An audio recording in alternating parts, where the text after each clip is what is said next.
گیا وہ بزرگ کوئی اور نہیں، خواجہ غریب نواز کی ذات مبارک آتی ہے۔ میں ایک بات یہ بتانا چاہتا ہوں، غریب نواز کی صحبت میں رہنے والا، ہائے بولو سبحان اللہ، نظر ڈال کر عقل نکال دے۔ صحبت جس کی پیر جتنا کامل ہو، جس کی پیر کی صحبت میں رہنا اتنا دل صاف ہوتا ہے تصوف میں۔ آپ جے پال جادوگر کو نہیں جانتے؟ جادوگر تھا نا بھائی، جے پال تھا جادوگر۔ آج عادت سے نا عبداللہ بیابانی رحمۃ اللہ علیہ، آج عبداللہ بیابانی رحمۃ اللہ تعالی علیہ وہی جادوگر آیا تھا لڑنے کے لیے، لیکن نالین غریب نواز پڑی، بولے یار سبحان اللہ، دل پاک ہو گیا، ولایت کے مقام پر پہنچا۔ آج بھی اجمیر میں اگر کوئی بھٹک جائے، راستہ گم ہو جائے، حضرت مشتاق نظامی صاحب قبلہ رحمۃ اللہ علیہ، مفتی انوار اللہ اندوری سے پوچھو، بڑے بڑے اکابروں نے یہ بات کہا ہے کہ سنو، اگر آج بھی اجمیر میں کسی کو راستہ نہیں مل رہا ہے، اگر وہ یہ کہے یا عبداللہ بیابانی المدد، تو غیب سے ایسی مدد ہوتی ہے وہ اجمیر پہنچ جاتا ہے۔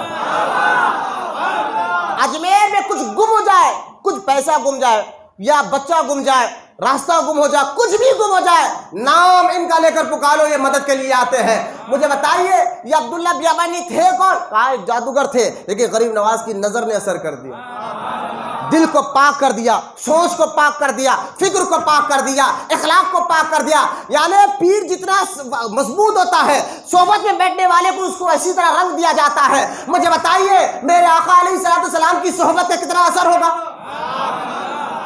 جب ولیوں کی صحبت میں بیٹھنے والوں کو اللہ یہ مقام دے دے، تو نبی کی صحبت میں بیٹھنے والے کو، اور وہ بیٹھے جن کو خود سرکار اللہ فرماتا ہے، حدیث مبارکہ ہے، حلت الاولیاء میں بھی حدیث پاک موجود ہے، مفتی جلال الدین امجدی نے خطبات محرر نے بھی یہ حدیث پاک کو نقل فرمایا ہے، غنیۃ الطالبین میں غوث اعظم نے بھی یہ حدیث پاک کو نقل فرمایا ہے، خود عبداللہ بن مسعود کہتے ہیں رضی اللہ تعالیٰ عنہ، سنو صحابہ وہ ہے جن کو اللہ نے چنا ہے نبی کی صحبت کے لیے، جن کو اللہ نے چنا ہے۔ ایک تمہارا چننا ہوتا ہے، ایک رب کا چننا ہوتا ہے۔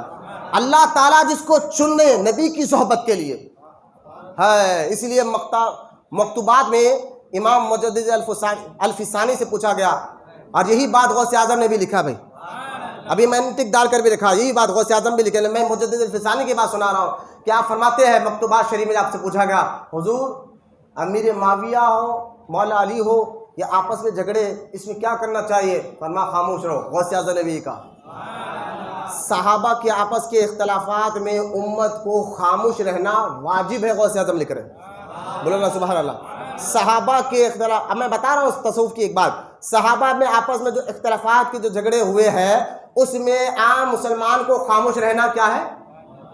سب مل کر کیا ہے؟ کہ غوث اعظم لکھ رہے اپنی کتاب غنیۃ الطالبین میں، واجب ہے خاموش رہنا، کچھ نہ بولو۔ غوث اعظم تو یہ کہے، اور اپنے آپ کو غوث کا بیٹا کہہ کر ان کو گالیاں دے رہے ہو، یہ کہاں کی سنیے؟ یہ تو شیعوں کا طریقہ تھا، یہ تو رافضیوں کا طریقہ تھا، نام تم غوث اعظم کا بیٹا لے کر ان کو گالیاں دے رہے ہو، اور شیعوں کے ساتھ بیٹھ رہے ہو، رافضیوں کے ساتھ بیٹھ رہے ہو، جبکہ وہ خود گالیاں دیتے شیخین کو، ابو بکر عمر کو، ان کے ساتھ بیٹھے تمہیں شرم نہیں آئی ہے؟ میں اس لیے کہتا ہوں تمہارے نہیں، تمہارے والد غوث اعظم کی بات مانیں گے، ان کے عقیدے پہ چلیں گے۔ ایک صاحب مجھ سے آ کے کہنے لگے، حضرت گیلانی صاحب قبلہ جو گھر کے سجاد بل جی، بولے تم چہرے پہ داڑھی کیوں نہیں؟ میں نے کہا دیکھو ہم اسلام ان کو دیکھ کر نہیں، ان کے بڑوں کو دیکھ کر یقین، بڑوں کی بات مانے کہ بولنا سبحان اللہ۔ اور ایک ہمارے تاج الشریعت ہے، بولو سبحان اللہ، جنہوں نے پاکستان کراچی کے اسٹیٹ پر گیلانی صاحب قبلہ کو چڑھ کر بڑی محبت اور عقیدت کے ساتھ ہاتھ رکھ کر کہا تھا کہ سید صاحب یہ آپ کے بڑوں کا لباس بھی نہیں ہے، یہ نہ آپ کے بڑوں کا چہرہ ہے، یہ تاج الشریعہ نے کہا تھا، اور وہ گیلانی صاحب قبلہ نے کہا تھا اس فقیر کی بات دل پر اثر کر گئی، بولو یار سبحان اللہ، دل پر اثر کر گئی ہے۔ اور خود غوث اعظم کے بارے میں ایک واقعہ میں آپ کو بتاتا چلو، شاید بہت کم سنے، آج غوث اعظم کی کرامات آپ سنتے رہتے ہیں، سنیے ایک نابالغ بچہ، ابھی عمر اس کی نہیں تھی داڑھی نکلنے کی، کم عمر کا بچہ غوث اعظم سے ملنے آ گیا، سامنے آیا، غوث پاک کے چہرے پہ جلایا، دونوں کھاندوں پر ہاتھ رکھ کر غوث اعظم نے فرمایا تھا چہرے پہ داڑھی نہیں، اور عبد القادر سے ملنے آ گیا، اتنا کہنا تھا اسی وقت غیب سے چہرے پہ داڑھی نکل آئی۔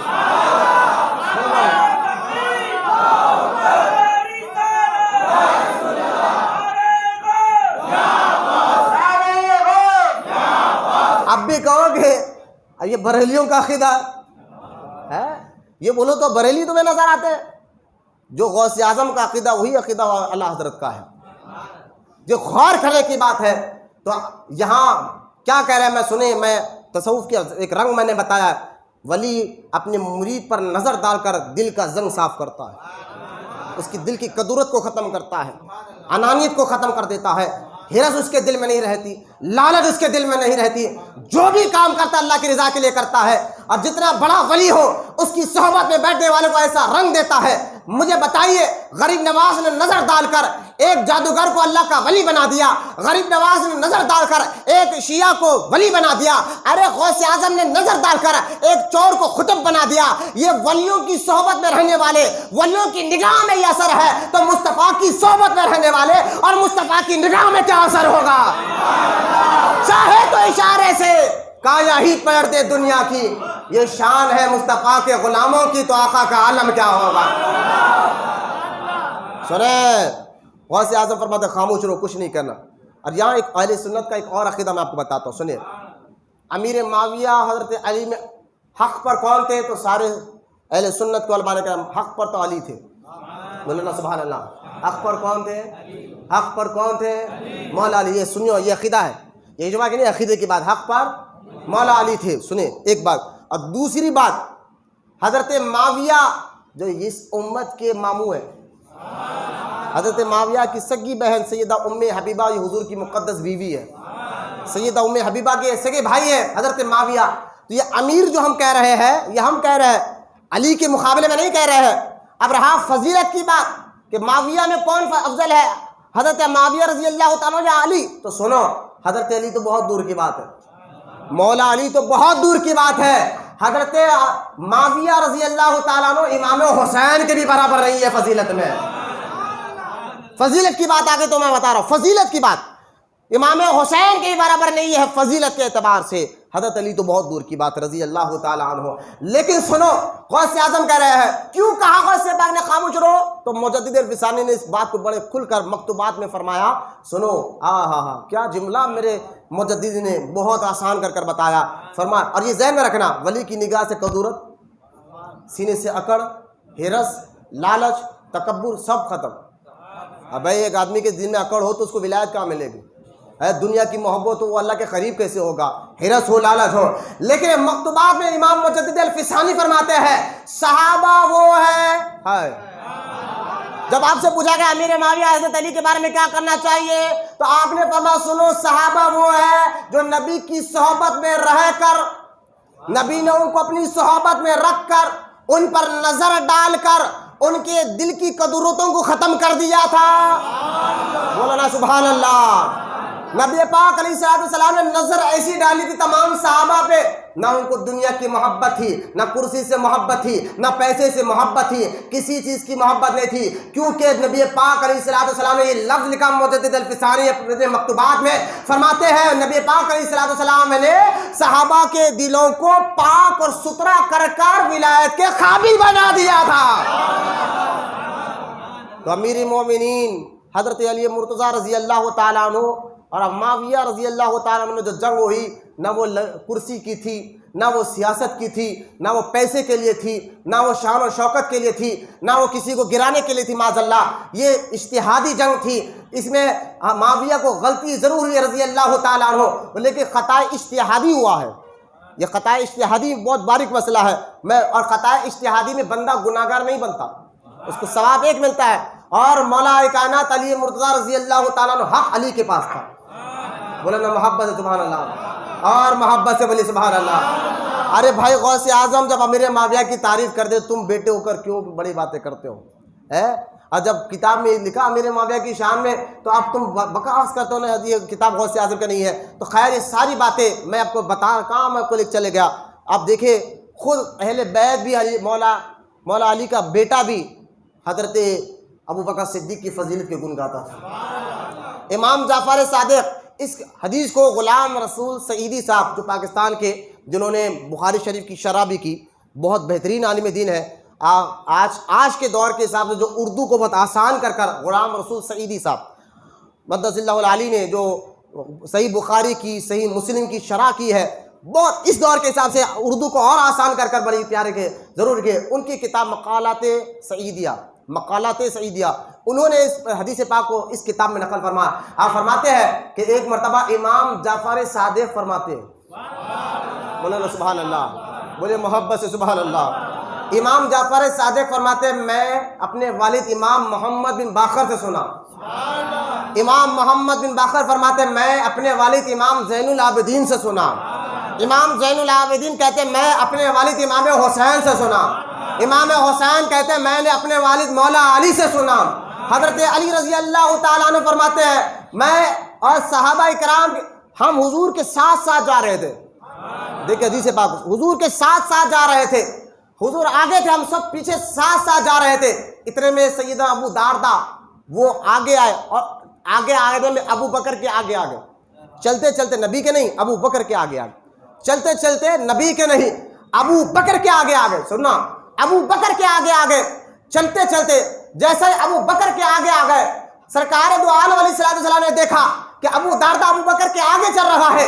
سرکار نے ابو دردہ کا ہاتھ پکڑا اور ابو بکر کے پیچھے کیا اور پیچھے کر کے کہا کہ ابو دردہ کس کے آگے چل رہا ہے, کس کے آگے چل رہا ہے, تجھے معلوم نہیں سورج نے نبیوں کے بعد اس روئے زمین میں ابو بکر سے افضل کسی کو دیکھا ہی نہیں ہے.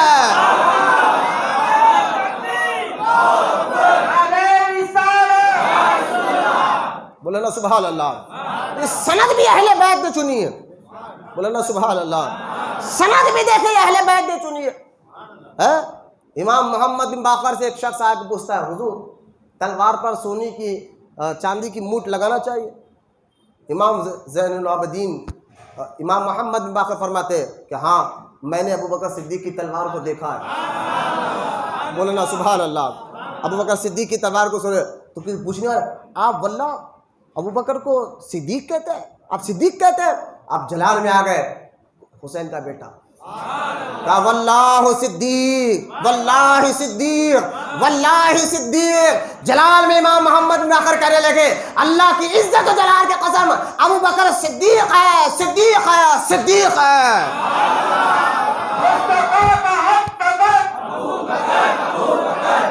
غور سے سننا, تھوڑا نعرے کم کریں کہ وقت قریب آ گیا ہے. جو اہم عقیدے میں آپ کو دینا چاہتا ہوں آپ غور کرتے جائیے کہ حضرت یہ اہل بیت کا عقیدہ خود دیکھیں نا, حسینی سیدوں کا ننیال ابو بکر صدیق ہے. ننیال یہ ابو بکر صدیق ہے. امام جعفر صادق کے نانا بھی ابو بکر صدیق کے نواسے ہیں, نانی بھی ابو بکر صدیق کے نواسی ہے. نانا ہو یا نانی یہ دونوں بھی ابو بکر صدیق کے نواسی ہے. اس لیے امام جعفر صادق کہتے تھے میں اپنے والد کی طرف سے ایک بار پیدا ہوا ہوں, ابو بکر کی جانب سے 2 بار پیدا ہوا ہوں. ارے بھائی کیا تم لکھا رہے ہو, کبھی ایسا تمہارے بڑوں نے نہیں کیا کہ افضلیت کے بارے میں صدیق اکبر, کیونکہ اہل تشیعوں کا عقیدہ تھا کہ یہ معاذ اللہ حضرت علی کی بڑائی کرنے میں کہتے ہیں معاذ اللہ, وہ تو اپنی کتاب میں لکھتے ہیں آج بھی شیعہ کہ ابو بکر غازب ہے, معاذ اللہ خلافت کھینچ لیا ہے. ارے بھائی میں نے کہا امام حسین رضی اللہ تعالیٰ عنہ علی کے ہی بیٹے ہیں نا, جب دیکھا کہ یزید خلافت کے لائق نہیں تو آپ نے فوج کو نہیں دیکھا کہ میرے ساتھ کتنے لوگ کھڑے ہیں, آپ کھڑے ہو گئے, اڑ گئے کہ بھائی تو اس سیٹ پہ بیٹھنے کا لائق ہی نہیں ہے تو ہے. اگر حضرت علی رضی اللہ تعالیٰ کی نظر میں ابو بکر صدیق کی خلافت غلط ہوتی یا حسین کربلا میں لڑ گئے کہ یہ خلافت غلط ہے اور جان دے دی, ہاتھ نہیں دیا, جو مولا علی کی نگاہ میں اگر ابو بکر صدیق کی خلافت غلط ہوتی تو وہ خاموش کیوں بیٹھے؟ یہ آخری طور پر آپ کو بھی سوچنا چاہیے, خاموش کیوں رہتے؟ وہ تو آگے بڑھ جاتے. بلکہ مولا علی رضی اللہ تعالیٰ جامع ترمذی میں ہے, امام ترمذی نے حدیث پاک کو فضائل صحابہ میں نقل فرمایا ہے. خود مولا علی کے بیٹے محمد بن حنفیہ خود پوچھتے ہیں کہ اے ابا جان بتائیے نبیوں کے بعد سب سے افضل کون ہے؟ تو مولا علی فرماتے ہیں خالہ ابو بکر صدیق. ان کے بعد فرمایا خالہ حضرت عمر ابن خطاب رضی اللہ تعالیٰ عنہ. یہ صحیح ترمذی میں حدیث حسن سے حدیث ہے, یہ جامع امام ترمذی نے حدیث پاک کو نقل فرمایا ہے. تو یہ خود مولا, اچھا سنیں, نجت البلاغہ کچھ اہل تشیعوں کی کتاب ہے, اس میں خود مولا علی کا ایک خطبہ ہے جس میں آپ فرماتے ہیں کہ ابو بکر صدیق کی خلافت خدا کا انتخاب ہے. تو ان کی کتاب میں لکھا ہوا ہے ابو بکر صدیق کی خلافت یہ ہمارا نہیں خدا کا انتخاب ہے. اور بات میں نے کہا کیوں کہا ہوگا مولا علی نے؟ میں نے کہا سورہ نور کی یہ آیت علی کی نظر میں ہوئی. بولو نا سبحان اللہ, بولے محبت سے سبحان اللہ. سورہ نور کی ایک آیت ہے, میں بھی بتاؤں گا, کیونکہ حضرت ابو بکر صدیق 2 سال خلافت کرے. اور یوں سمجھیے کہ جب آپ خلافت میں آئے, ابو بکر صدیق خلافت کو اٹھا سرکار کے ظاہری دنیا سے پردہ فرمانے کے بعد خلافت کو اٹھایا. تو آپ کے دور میں جو فتنے تھے, اس فتنے کو میں اس فتنوں پر جانا نہیں چاہتا, وقت زیادہ ہو جائے گا. ان فتنوں کو بھی ختم کیا ابو بکر صدیق نے. یوں سمجھیے پھول ہے, پھول کو جتنے کیڑے تھے ابو بکر نے کیڑے نکال کر پھول بنا کر وہ عمر کو دیا. اللہ سبحان اللہ. اس پھول سے کیڑے صاف کرنے والے ابو بکر ہیں. یوں سمجھ, اس لیے حضرت عمر کہتے ہیں بنیاد تو ابو بکر ڈال کر گئے, میں اس پر عمارت کھڑا کر رہا ہوں. ابو بکر عمر اس لیے کہہ رہے ہیں بنیاد تو ابو بکر نے ڈالی ہے, اس پر عمارت میں کھڑا کر رہا ہوں. مجھے بتائیے, اب دیکھیں ایک آیت میں آپ کو بتاتا ہوں سورہ نور کی. سورہ نور میں یہ آیت مبارکہ ہے جس میں اللہ تعالیٰ ارشاد فرماتا ہے, ذرا غور سے سننا. وعد اللہ, اللہ نے وعدہ کیا کن سے بھائی؟ ذرا غور سے سنیں. الذین آمنوا, ایمان والوں سے. منکم وعاملوا الصالحات, جو ایمان لائے اور اچھے کام کرے. کیا؟ لا یستخلفنہم فی الارض, سبحان اللہ, فی الارض کما, اللہ نے وعد اللہ نے وعدہ کیا ایمان والوں سے جو ایمان لائے اچھے کام کرے, ضرور انہیں زمین پر اپنا خلیفہ دے گا. بولو سبحان اللہ, سبحان اللہ. فی الارض کما استخلف الذین من قبلہم, اور اللہ ضرور ایک خلیفہ انہیں دے گا زمین پر جیسا ان سے پہلوں کو دی. اور فرمایا اللہ تعالیٰ ضرور ان کے لیے وہ خلیفہ کیا کرے گا؟ تو وہ ضرور ان کے لیے جمع دے گا اس دین کو جیسا دین ہے. بولنا سبحان اللہ. وہ دین جیسا ہے ویسا ستھرا کر کر جمع دے گا زمین پر. مجھے بتائیے حضور کی دنیا سے جانے کے بعد فتنہ کھڑے تھے. ایک گروہ نے اعلان کر دیا کہ ہم زکوٰۃ نہیں دیں گے, نماز پڑھیں گے سب پڑھیں گے لیکن زکوٰۃ نہیں دیں گے.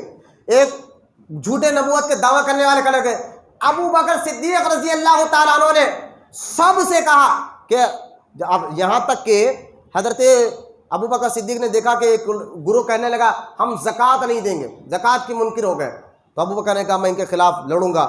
جو حضور کے دور میں اگر ایک بکری ہی دیتے تھے یا ایک رسی کا ٹکڑا دیتے میں ان سے لے کر رہوں گا. حضرت عمر آئے. حضرت عمر ہے, سننا غور سے سننا. کون عمر؟ جیسا سوچتے تھے اللہ ایسے قرآن میں آئے تو اتارتا تھا, لیکن سنو وہی عمر کہتے کاش میں ابو بکر کے سینے کا ایک بال ہوتا. بولو نا سبحان اللہ. حضرت عمر آئے, آ کے کہنے لگے ارے ابھی موقع نہیں ہے, اے میرے مومنی کیا کر رہے ہو؟ یہ منکر زکوٰۃ سے آپ کیوں جنگ کرنا چاہتے ہو؟ ابھی حالات کی تقاضا نہیں ہے.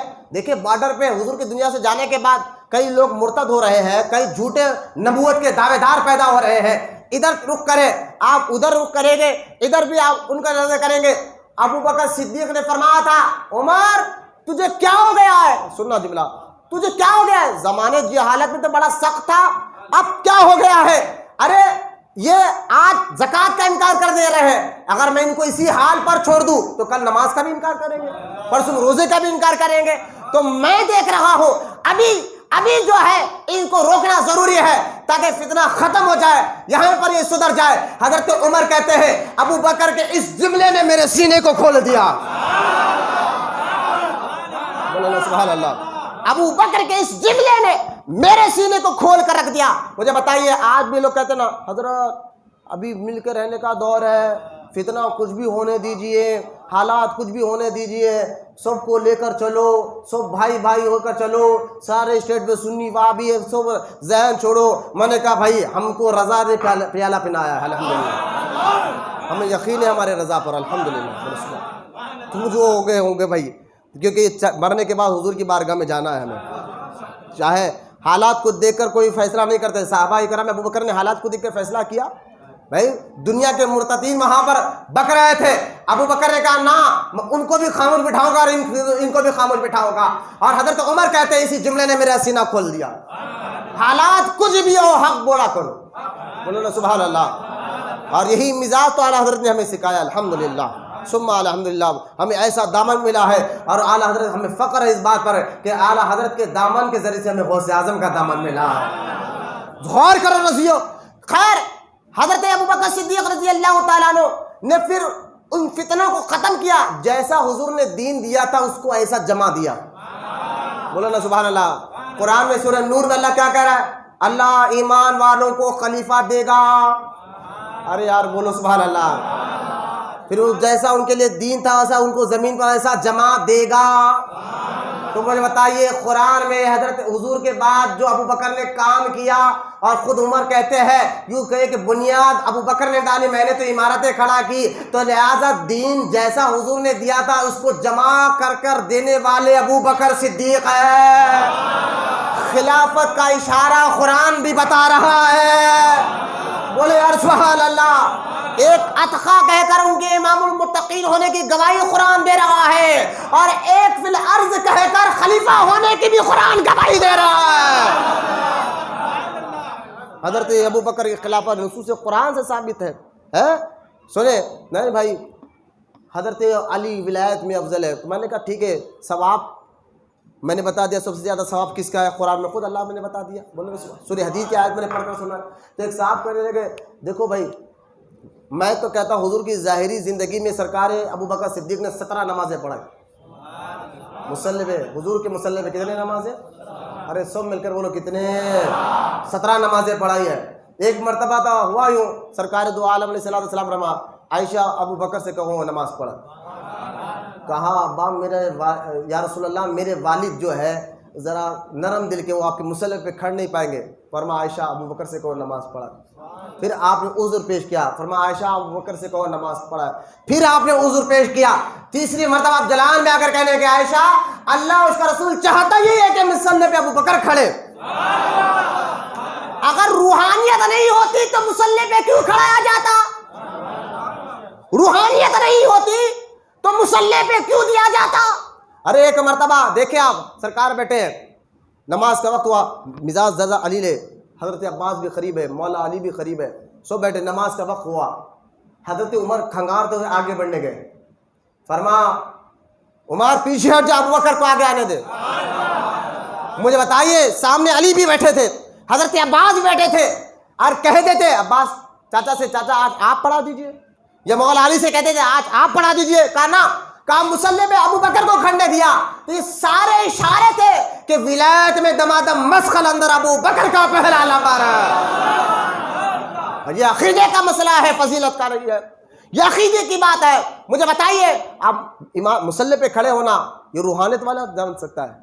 آپ حدیث نہیں سنے؟ صحیح حدیث پاک بخاری میں بھی ہے، مسلم میں بھی ہے، جبریل نے آ کر پوچھا تھا حضور سے یا رسول اللہ بتائیے کہ اسلام کیا ہے، ایمان کیا اور احسان کیا ہے؟ سرکار نے اسلام کا جواب دیا، ایمان کا، احسان کے بارے میں سرکار نے فرمایا نماز ایسی پڑھ جیسا گویا تو اللہ کو دیکھ رہا ہے۔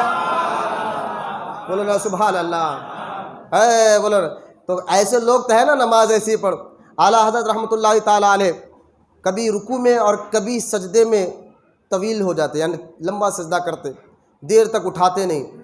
کسی نے پوچھا اعلیٰ حضرت سے سرکار کبھی ہم دیکھتے یا رکوع یا سجدے میں آپ کبھی کبھی بہت زیادہ لمبا کر دیتے، وقت زیادہ لگا دیتے، اٹھاتے نہیں۔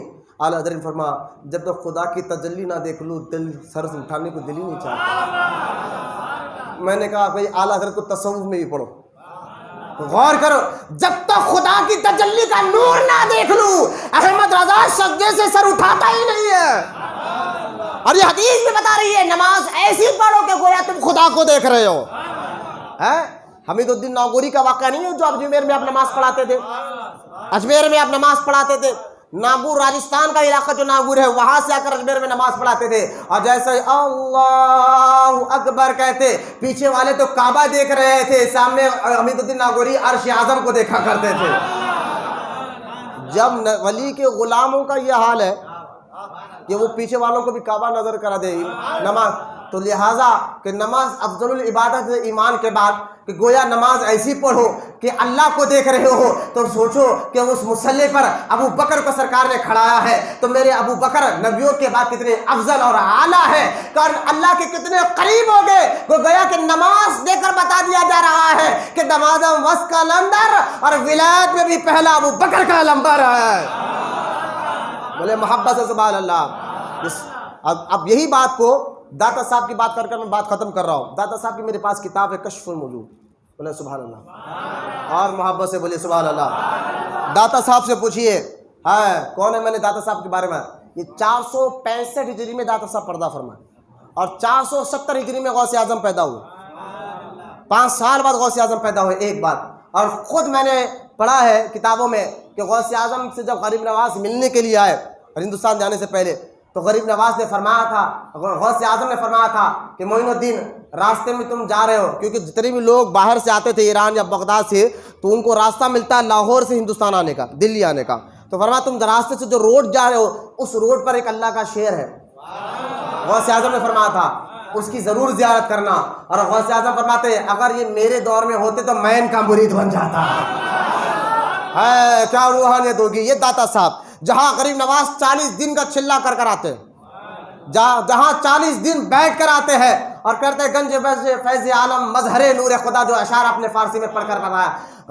غور کرنے کی بات ہے، یہی داتا صاحب سے پوچھو تو صحابہ کرام کے بارے میں آپ کا کیا عقیدہ؟ کون داتا صاحب؟ میں نے کہا نا غوث اعظم کے تایہ زاد بھائی بھی ہے، بولو نا سبحان اللہ۔ امام حسن کے 2 بیٹے، حسن مثنیٰ، حضرت زید امام حسن کے بیٹے 2، امام حسن مثنیٰ سے غوث اعظم آئے اور حضرت زید سے داتا صاحب آئے، یہ تایہ زاد بھائی بھی ہے۔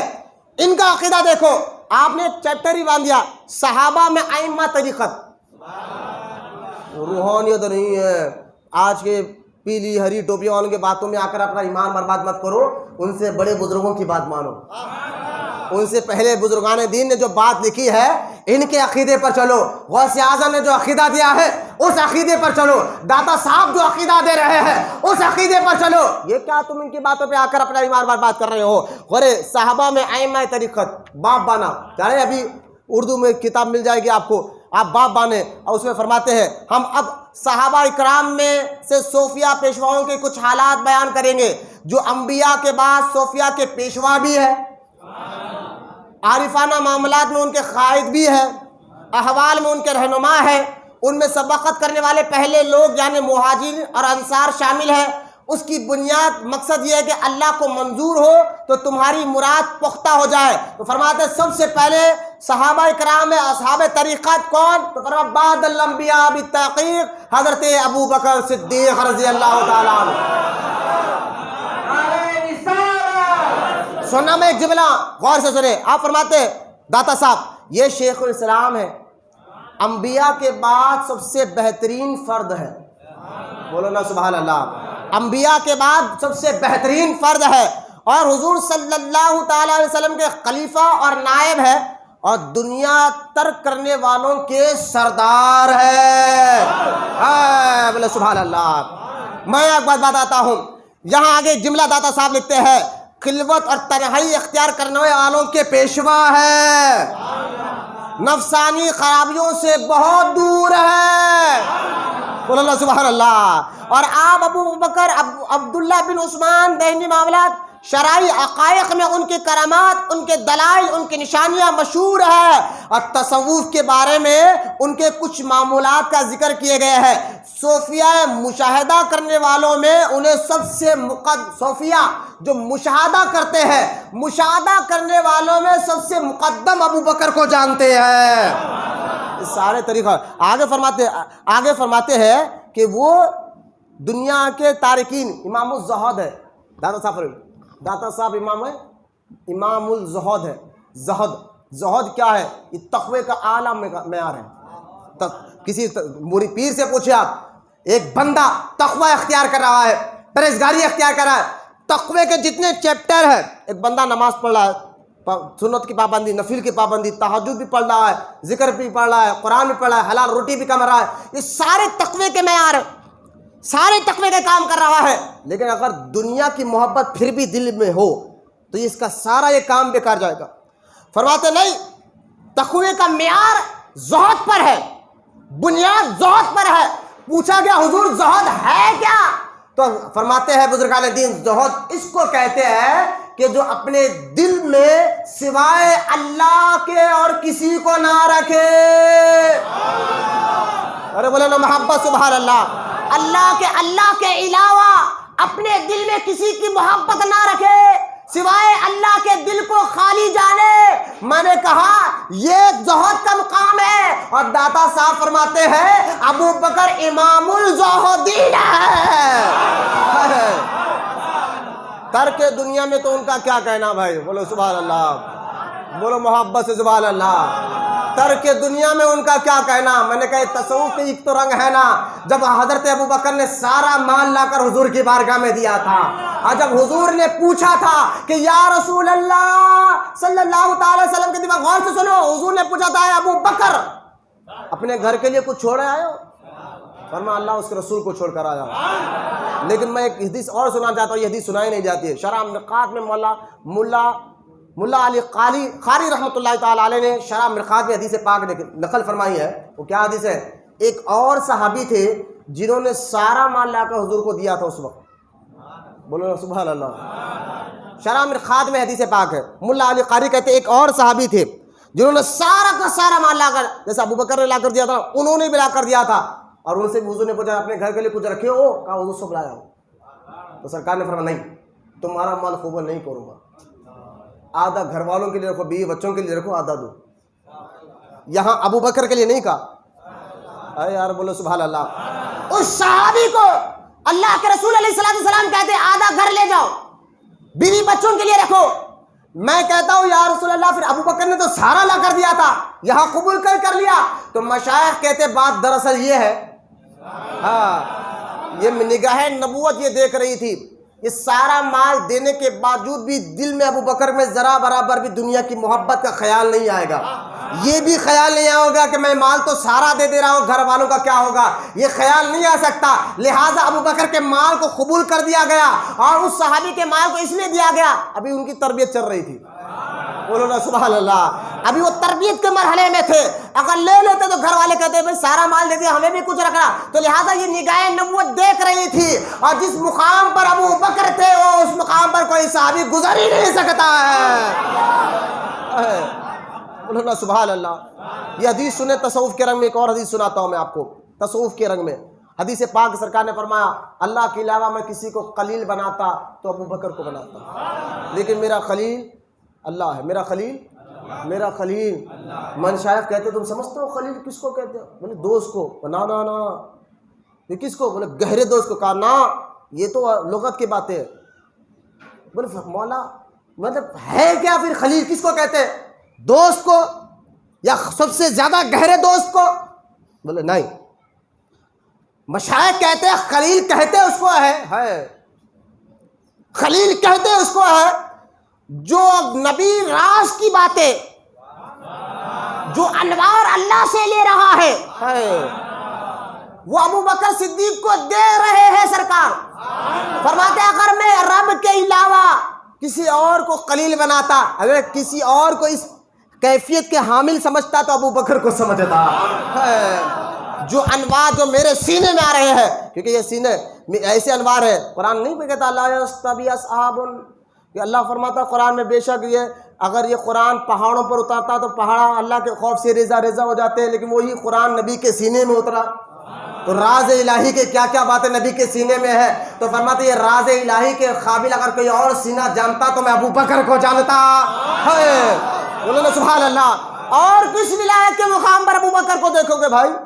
ہے خود مولا. دیکھے میں پھر کہہ رہا ہوں، ہم ابو بکر کی صدیق کی افضلیت پر معاذ اللہ ثم معاذ اللہ مولا علی کی انکار نہیں کر رہے ہیں. مولا علی مرتضیٰ کی محبت ایمان کی کسوٹی ہے. پھر سنیں ہمارا عقیدہ، علی مرتضیٰ کی محبت یقیناً ایمان کی کسوٹی ہے. یقیناً آپ کا جس کے دل میں علی کی محبت ہوتی ہے ایمان اسی کے دل میں آتا ہے.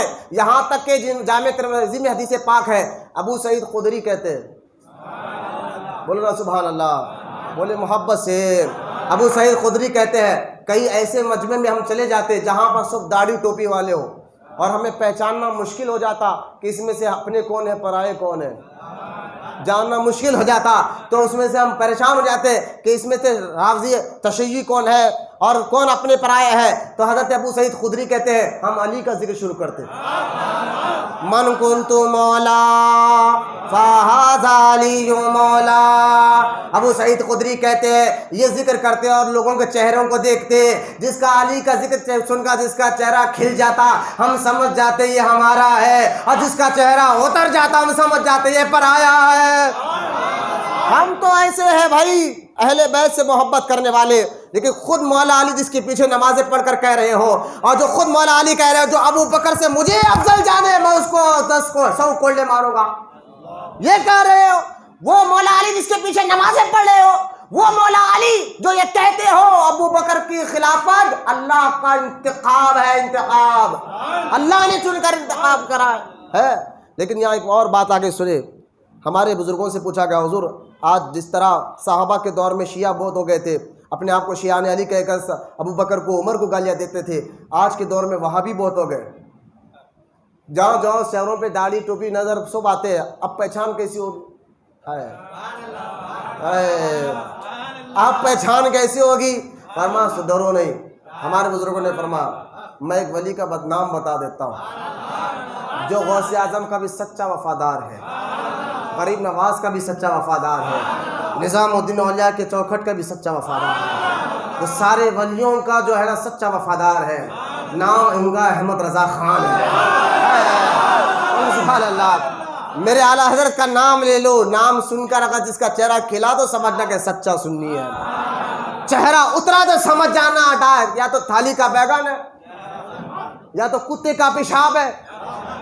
یہ سخت جملے بولنا پڑتا ہے تمہارے عقیدوں کی وجہ سے، یہ سخت بات بولنا پڑتا ہے تمہارے کاموں کی وجہ سے۔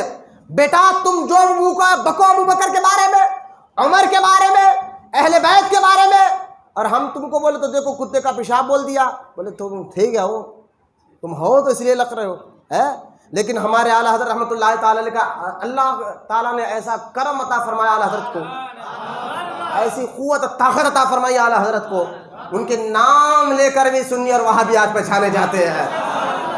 تو جس سارے عقیدہ داتا صاحب کیا کہتے ہیں، امام الزہدین ابو بکر صدیق ہے، آپ دنیا تاریک کرنے والے پہلے، تنہائی میں رہ کر خوف خدا رکھنے والے پہلے، دنیا چھوڑ کر، اسی ابو بکر صدیق کی دعا کا ذکر یہاں پر لاتے ہوئے داتا صاحب کہتے ہیں ابو بکر صدیق دعا کرتے ہیں اللہ تو ہمارے لیے دنیا کو شاہدہ کر لیکن اس دنیا میں ہمیں نہ رکھ، تاکہ اس دنیا سے ہم لے کر، کیونکہ سرکار فرماتے نا سب سے زیادہ اگر احسان میرے اوپر کسی کا ہے تو ابو بکر کا ہے۔ سیدہ عائشہ کہتی ہے حضور ہمارے ابو بکر سے یعنی میرے والد سے کے مال میں سے ایسا خرچ کرتے تھے جیسا وہ ان کا ہی مال ہے، جب چاہے جبک میں ہاتھ ڈالتے دے دیتے۔ سبحان اللہ۔ اور اس لیے فرماتے ہیں، میں آپ نہیں سنے، داتا صاحب اس بات کو کہہ کر کہتے ہیں سنو ابو بکر دعا کرتے تھے اللہ دنیا ہمارے لیے کشادہ کر لیکن اس دنیا میں ہمیں نہ رکھ، اس دنیا کی محبت ہمیں نہ ڈال، تاکہ اس دنیا کے ذریعے سے ہم خرید کر غریبوں یتیموں کی مدد کر سکے۔ داتا صاحب دعا کو لکھنے کے بعد ایک حدیث نقل فرماتے ہیں سنو، اس لیے اللہ کے رسول صلی اللہ تعالی علیہ وسلم نے فرمایا اے عمر، داتا صاحب لکھ رہے ہیں اے عمر تیری سارے نیکیاں ایک طرف، تیری سارے نیکیوں کو ایک جگہ جمع کیا جائے تو ابو بکر کی ایک نیکی بنتی ہے۔ کون عمر جن کے بارے میں سرکار کہتے ہیں عمر کی زبان پر حق بولتا ہے؟ کون عمر جن کے بارے میں حضور فرماتے ہیں میرے بعد اگر کوئی نبی ہوتے تو اللہ عمر کو نبی بناتا، نبی بننے کی ساری صلاحیت عمر کے اندر موجود ہے۔ لیکن سرکار حضور صلی اللہ تعالی علیہ وسلم فرماتے ہیں کہ سنو عمر سارے نیکیاں تیرے ایک طرف ہے، عمر ابو بکر کی نیکی ایک ہے، تو سارے ابو بکر کی نیکیاں کتنے ہوں گے؟ کثرت ثواب پر ہی تو ولایت کا مقام ہوتا ہے۔ بس دمادم مست قلندر ابو بکر کا، دمادم مست قلندر ابو بکر کا۔ آج کے دور میں اگر کسی پیر کے مرید بننا ہے نا، اگر آپ کو شرائط معلوم ہو جائے کہ وہ داڑھی والا بھی ہے، نمازی پرہیزگار سب ہے، 4 شرائط جو اعلیٰ حضرت نے بتایا، لیکن آج ایک اور پہچان لے لو، اسے جا کر کہو کہ حضرت ایک سوال ہے، کیا دمادم مست قلندر، اور آگے کا جملہ آپ بولیے، اگر وہ آگے میں کہے گا ابو بکر کا پہلا نمبر تو وہ سچا پیر ہے، وہ سچا پیر ہے۔ اگر کہ علی کا پہلا نمبر ہم تو بزرگوں سے سنا ہے، میں نے کہا دیکھو بزرگوں کے سنا ہے، قرآن کی نص آ گئی تو بزرگوں کے قول کو قبول نہیں کیا جائے گا، حدیث کی نص آ گئی تو بزرگوں کے قول کو قبول نہیں کیا جائے گا۔ اور کس بزرگوں کی بات کرتے ہو؟ ارے امام الاولیاء تو غوث اعظم ہے، خود غوث اعظم یہاں دیکھیں، میں آخری بات غوث پاک کی سنا کر ختم کریں گے انشاءاللہ، کیونکہ سید صاحب کو میں نے بڑی عقیدت سے بلایا تھا نعت پڑھنے کے لیے، ماشاءاللہ آنے میں تھوڑا لاغی ہوئی ویڈیو سید صاحب نہیں لیتے، انشاءاللہ آخری میں چند نعت کے 4 اشعار سن کر ہم ذکر پڑھ لیں گے اور بغیر ویڈیو کے انشاءاللہ۔ لیکن یہ آخری عقیدہ غوث اعظم کا بھی بتا رہا ہوں، داماد مست قلندر، آپ کو ابھی بھی ڈاؤٹ ہے کیا؟ سب مل کر بولے داماد مست قلندر، یہی عقیدہ غوث اعظم نے دیا۔ ایک باپ غوث اعظم نے بتا دیا امت محمدیہ کی افضلیت فضیلت، یہاں باب بنا غنیت طالبین میں، پھر غوث اعظم فرماتے، سنو غوث اعظم نے لکھتے ہیں اہل سنت اس بات پر معتقد ہے، ابھی نہیں سمجھے آپ کیا کہہ رہے غوث اعظم؟ اہل سنت، بولنا سبحان اللہ۔ ہاں ایک بات لوگ غوث اعظم ارے سنی وہابی کیا ہے؟ میں نے کہا بھائی خاموش رہے، خود غوث اعظم کہہ رہے میں سنی ہوں، خود غوث اعظم نے اپنی کتاب میں وہابیوں کا رد کیا ہے، خارجیوں کا رد کیا ہے، تو اپنے آپ کو غوث اعظم کا بیٹا کا وہاب نہ، کسی کو ہم برا نہیں بولتے۔ میں نے کہا یہ بات نہ کو بولو، تمہارے کو اگر کوئی نظرانہ نہ کر دیا تو پیٹ پیچھے بولتے ہاتھ دیکھے ہاتھ نہیں ملا، پیر نہیں چوما، نظرانہ نہیں دیا، تمہارے حرکتیں ایسی ہو رہے بابا، تم اپنے خانخواہوں کو چلا رہے ہو اپنی ذات کمانے کے لیے، تمہارے بڑوں نے ایسا کام نہیں کیا، جو قبروں میں آرام کرے انہوں نے ایسا نہیں کیا، خانخواہ چلائے اللہ کی رضا کے لیے، بولے نا سبحان اللہ، اور محبت سے بولے سبحان اللہ۔ اب دیکھیے داتا صاحب غوث اعظم فرماتے اہل سنت اس بات پر معتقد ہے حضور صلی اللہ تعالیٰ علیہ وسلم کی امت تمام امتوں سے بہتر ہے، اور ان میں سے اس زمانے کے لوگ تمام لوگوں سے بہتر اور افضل ہے جنہوں نے حضور کو دیکھا اور آپ کی تصدیق کی اور آپ کی بیعت کی اور آپ کی پیروی کی، جہاد کیا، اپنا مال اپنی جان قربان کی، اور ان لوگوں میں سے حدیبیہ والے افضل ہے جنہوں نے ایک درخت کے نیچے حضور کے دست مبارکہ پر بیعت کی۔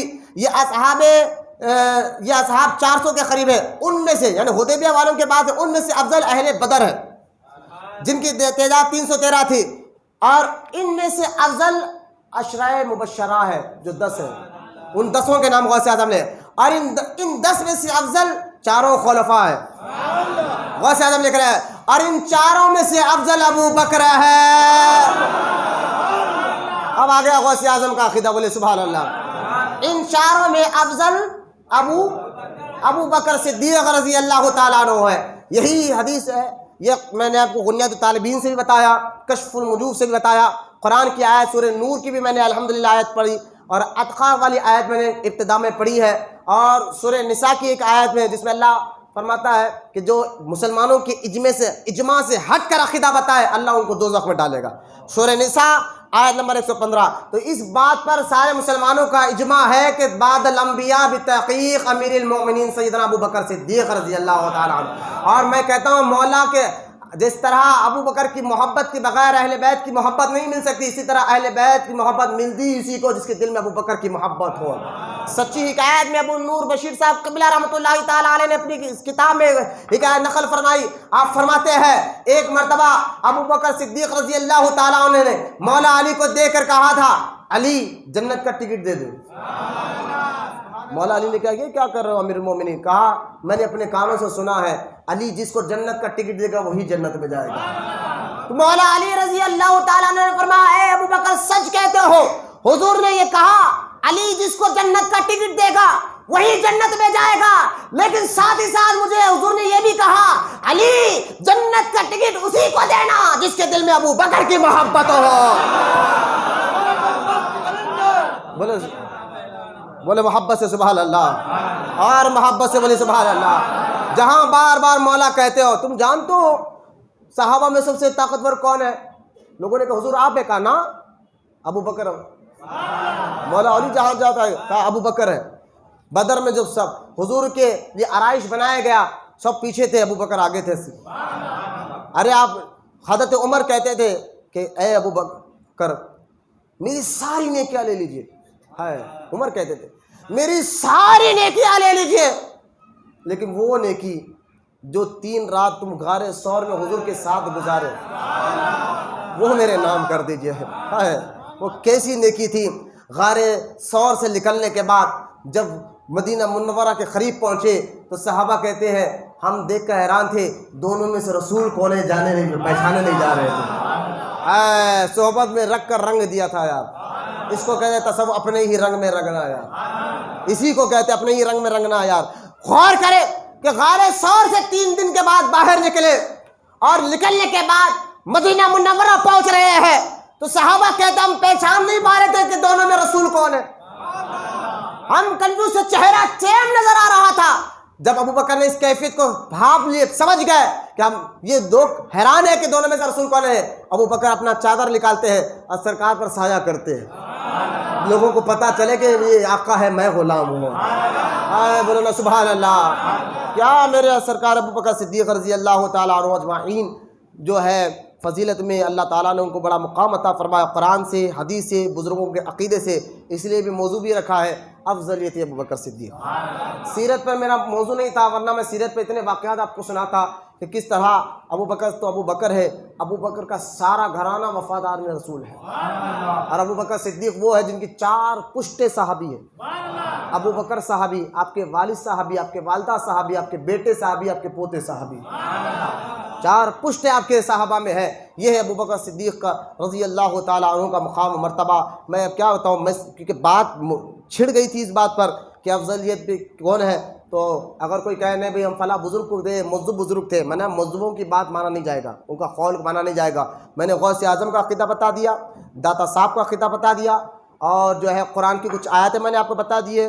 ورنہ اور بھی آیتیں ہیں. سورہ مائدہ کی آیت میں نے نکال کر رکھی تھی آیت نمبر 55 جس میں اللہ تعالیٰ نے ابو بکر صدیق کے بارے میں یحبنا یحبکم کہا.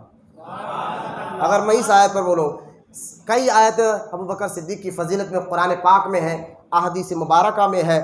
اللہ تعالیٰ سے دعا اللہ ہم تمام کو کہنے سننے سے عمل کی توفیق عطا فرمائے. اللہ ہمارے ظاہر باطن جسم روح دل کو پاک و ستھرا بنائے. اللہ تعالیٰ ہمارے اخلاص اور کردار کو پاک و ستھرا کرے.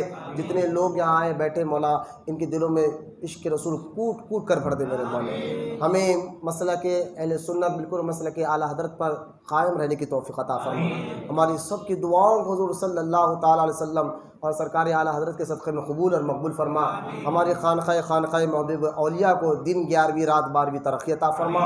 ہم سب کی دعاؤں کو سرکار مدینہ علیہ الصلوۃ والسلام کے صدقے میں سرکار غوث پاک رضی اللہ تعالیٰ عنہ کے صدقے طفیل میں ہم سب کی دعاؤں کو قبول اور مقبول فرما. وما علینا الا البلاغ والحمد للہ رب العالمین.